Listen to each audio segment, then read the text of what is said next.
nagaa keessanii kun Oromtiti kitchenidha. Har'a kan hin qabadhee isinii dhiyaadhe roasted garlic potato dha.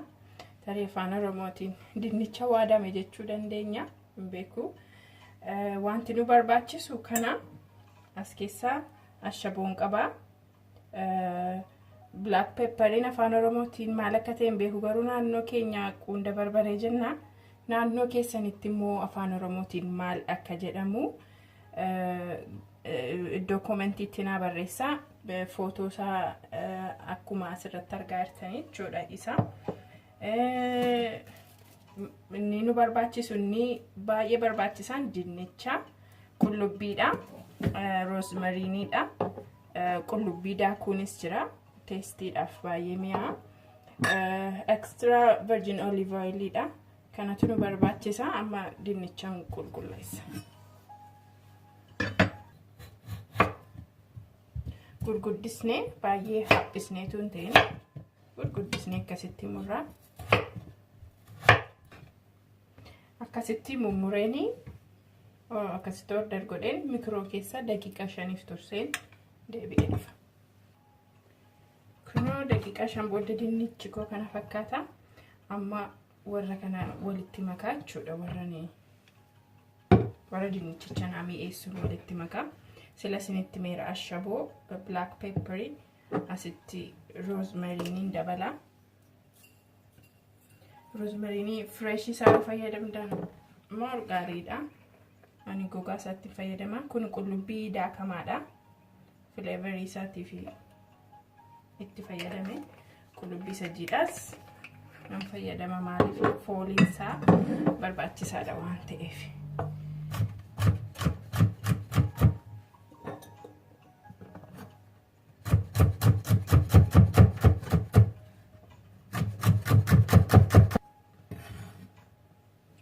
Bulleessuun barbaachisu. Isa booddee zayitii, olive oil extra virginidha. Isatti naqa.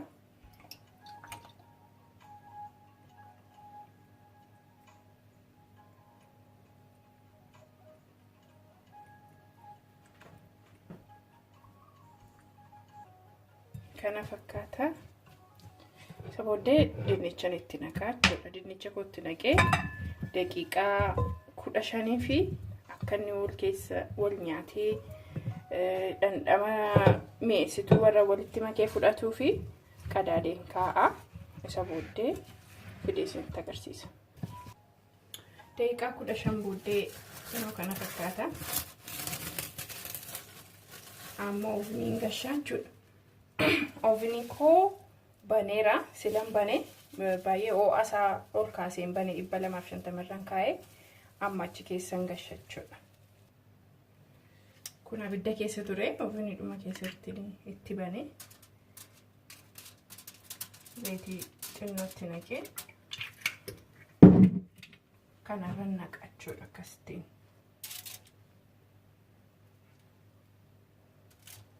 Akkasittiin naqatarreetti.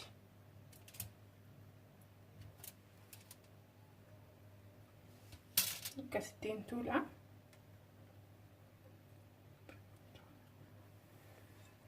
Amma ovenii koo keessa irra keessaanii fi jalaan itti bobeesseera. Gasheen fide isinitti agarsiisa. Dinnichi keenya silaa kana fakkaata. Ovenii keessa daqiiqaa 50 tursee achi keessaa baasee ammas qodaa irraa nyaatamuu hin danda'amatti dabarsa. Baay'ee bareeda.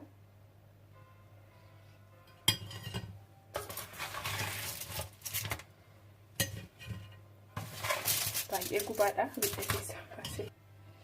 Kana fakkaata dinnichi keenya. Baay'ee namatti tola, baay'ee bareeda. Fooliin isaa immoo baay'ee urgaa. Nyaata barbaadan bira keessanii nyaachuu dandeessu. Nandhama. Wow. Baay'ee mi'aawu.